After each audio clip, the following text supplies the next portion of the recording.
everyone. I am Lauren Konkar-Sheehy, the Executive Director of the Garden State Film Festival, and joining me today is Heather Britton-O'Scanlan, who is the Vice Chair of the Garden State Film Festival. Hello. And we're thrilled to have with us Jillian Pransky today. Jillian is an international presenter and the author of the best-selling book, Deep Listening, a healing practice to calm your body, clear your mind, and open your heart. She leads retreats.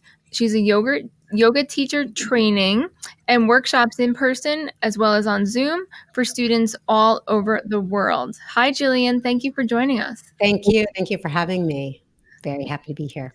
We are so thrilled that you're going to have the panel on Wednesday, March 24th for the Garden State Film Festival on Zoom. It's a virtual wellness event involving meditation, yoga, and creativity with you, along with an inspiring conversation with the New York Times bestselling writer, Dani Shapiro. So we just thank you so much because, especially in times with COVID right now, I feel activating the parasympathetic nervous system is so much more important now that everybody's feeling that fight or flight mechanism happening. So we just can't thank you enough. I'm so excited. Can you please tell us more about restorative yoga and why it's important? Yeah. So, thank you. I agree with you that while it's always really important for us to sort of calm ourselves when we say down, regulate our need to fight and flee, it's more important than ever globally. And restorative yoga is a form of yoga that focuses very specifically on the nervous system. They are practices to teach us to rest. Right? We're not only not used to resting, but we're not used to relaxing. And we often think of rest or relaxation as lying down and watching a movie or, sitting on the couch. But whether it's on the movie screen in front of us or the movie screen in our mind or our real lives, we are constantly caught up in a lot of stressful input. And learning to relax is not just to lay down and do nothing. It is literally learning to work with the nervous system in a way that tells you it's okay to calm down, you're safe, be at ease, and switch the track from the part of the nervous system that keeps us defending all the time and offending all the time and racing and staying safe to the part of our nervous system that allows us to rest and digest and literally turn on all the systems for health and healing in our body and our minds, or our physical and our mental health. Unbelievable. And I know that you have a lot of classes and training right now. What other types of training besides restorative yoga do you offer?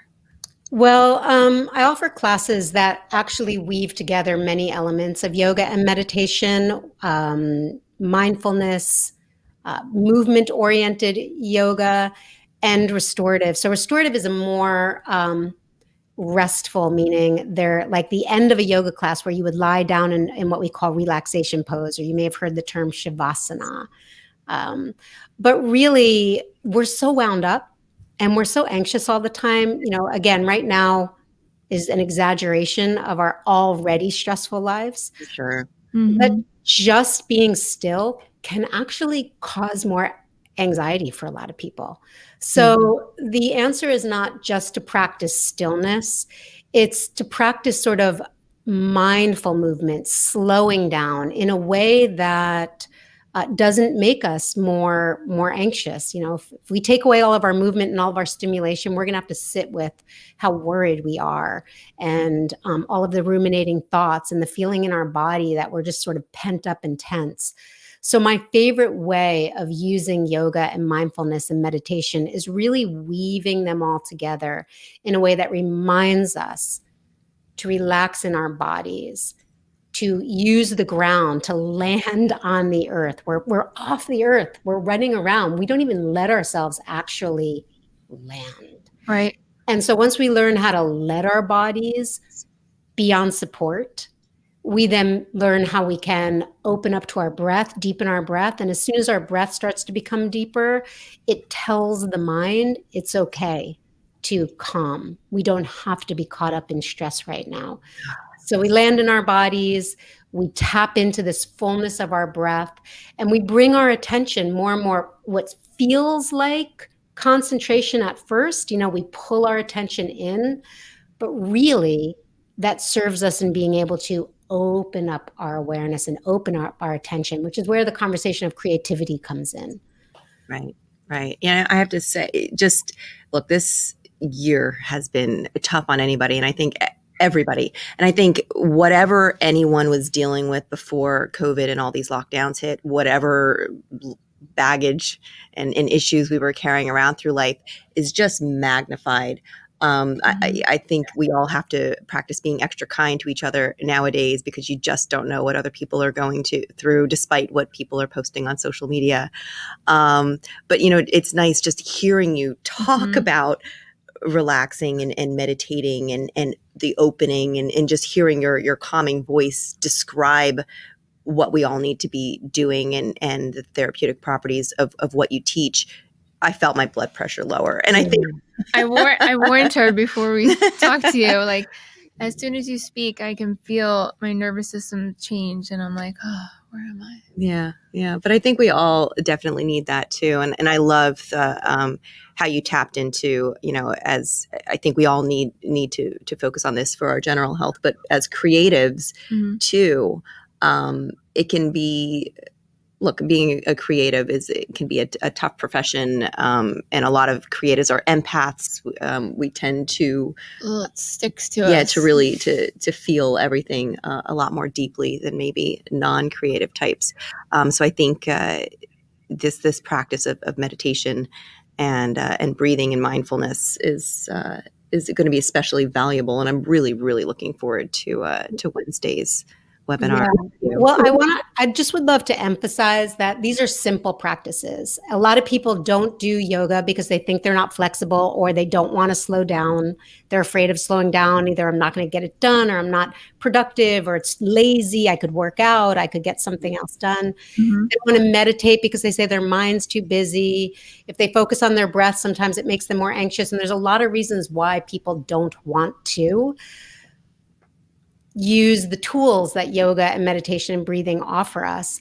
But that's an idea about what the practice is, because the practice is really, first of all, able to suit anybody. It's designed to be personal. It doesn't have to look like stillness. You don't have to be flexible. You certainly don't have to have a non-thinking mind. The idea is not to not think. The idea is to relax with all the thoughts. And that's what opens us up to creativity. If we stay in the stress cycle, and we just can't be present and open with the ever new now, we lose the ability to be spontaneous, where creativity lives. And we lose the idea for divergent thinking, for new ideas as well. And we just lose the ability to take in the big picture when we're stressed. Neurologically, literally, we shut the part of our brain that takes in the big picture. And so creatives don't only need to nurture themselves because of being empaths and sort of living in that stream of creative flow and then stress blocking that out. But when we're not well, when we're stressed, we cut off the parts of our mind that open us up to the brilliant new ideas that are ever there flowing through. So it's accessible, it's simple, and it's really there to be tailored to anybody who is willing to practice. Like, this isn't magic. You don't practice and then therefore it worked. It's a practice that we do over and over again, whether it's 5 minutes a day, an hour a day, somewhere in between. But it's really about practicing that reestablishes this physical health, mental health, and an openness to our nature, our creative nature. And I love when you talk about being grounded, because I realize, oh my gosh, I am never really grounded. And I'm always, especially with the film festival on set, I'm there presently, but I'm really not present because I'm worrying about all these other things. Yeah.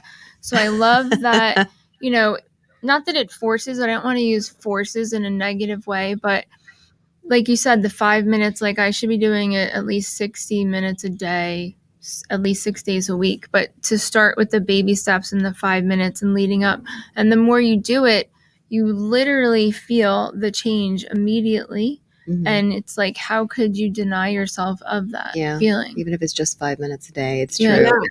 A And lot my- of busy as people say, well, I'm too busy to fit this into my schedule. But of course, I'm guilty of that as well a lot of the time. And it's the people who say that really need it the most. Oh yeah, and I took her to restorative yoga, and she You was did. like, I can't. Like we did it. She was like, I gotta get out of here. Well, No, please. my favorite way, my heart is really in showing people how this practice is there for them all day long in 3 breaths at a time. And that if we can start with 3 breaths in the morning, and I literally, no joke, I set my phone alarm every 2 hours to remember to take 10 breaths, 3 breaths. Do it. Because here's the thing, when we brush our teeth, for instance, our shoulders are on our ear, we're off the ground, we're thinking of what we did in the day, and we're stressed out brushing our teeth. Mm. When we could drop into the ground, we could relax our arms, and we could just brush our teeth. And it's the same thing with our to-do list. You're going to have the same to-do list. You can go through it rock hard and stressed out. And by the way, that shows you won't get as much done, and definitely not as creatively. Mhm. Or you can take the exact same list and you can let your body land on the ground, and you can breathe, and you can let your body be at ease, and you can move through the same list, giving yourself lots of creative problem-solving ways to get things on your list done.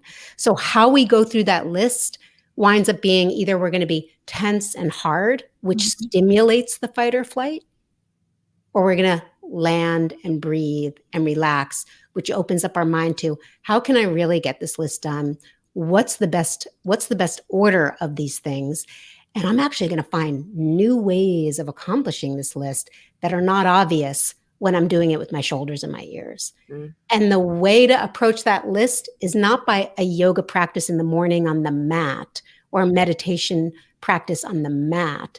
It's having tools to come back to what you felt like on the mat out in your day, 3 breaths at a time, over and over again, because all day long, and I've been practicing for almost 30 years now and teaching internationally for 25. All day long, with all that experience, I still have to drop my shoulders all day long. I still have to remind myself to take a deep breath all day long. The difference is I do it. Right. I remind myself, I come back. And that's what the practice does for us. 3 breaths at a time. I love that. Unbelievable. And that's what we're going to focus on Wednesday night, these portable practices. Well, I need it. I need it in my toolkit. Just Yep. come with me everywhere I go. We're so thrilled to have you. Thank you so much. And you are a true gem. We cannot really express how unbelievable and beneficial that this is going to be for everyone involved March 24th. And please go to JillianPransky.com for more information and all of the training, her book, all of the classes, Zoom online. Everything is through Zoom. If you don't want to go anywhere, you can take all of her training online. That's great. And it's going to be a really super opportunity to also meet an amazing author, New York Times bestselling author, and a fantastic writer, Dani Shapiro, who is such a creative and also meditator and yogi. And I'm really excited to introduce her to the community. And I just also want to thank you guys for the great work that you are doing to bring something out at such a hard time that is going to uplift everybody and allow everybody to engage in, their own creative process by being part of so many amazing films and so many amazing writers and directors and producers, and just work that transports our ability to have new views on, the way we live. So thank you for doing such great work. Thank you. And everyone, 3 breaths at a time. All right. Thanks, everyone. We'll see you on our next podcast. Until then, be well.